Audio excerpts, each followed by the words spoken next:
Увс аймгийн Малчин сумынх гэж өмөөрлөхгүй би огцруулах санал өгнө. Энэ бол зарчмын асуудал. Эргээд бодож байхад би 90 онд энэ их улс төр дурсанаас хойш 11 ерөнхий сайдын нүүрийг үтсэн юм байна.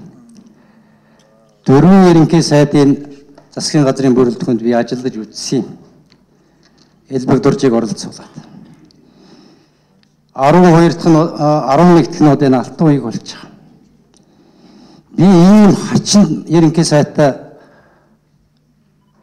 байхыг үзээгүй юм байна. Өнөөдөр та нарын хуралдаар хэрэгжилж байгаа үгүүдийн эргээд нэг санда үндсэн хуулийн цэцгийн төгөлдийг цаас гэж дурамжилдаг. Эргүү маанаг гэдэг үг хэрэгэлдэг.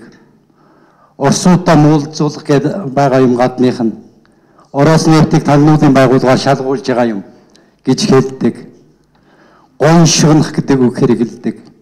Баас цэвэрлэх гэдэг үг хэрэгэлдэг. Их хурлын гишүүдийг амтан гэж хэлдэг. Ийм хачин, ийм хариуцлагагүй, ийм задгаа зайдан замбраагүй ерөнхий сайдыг би үзээгүй юм байна. Готэрч ийм хүнийг хамгаалаад үлдэх гэж байгаа арчсан намынхныг би чин сэтгэлээс өрөвдөж. Даан чих зовлонтой юм болно.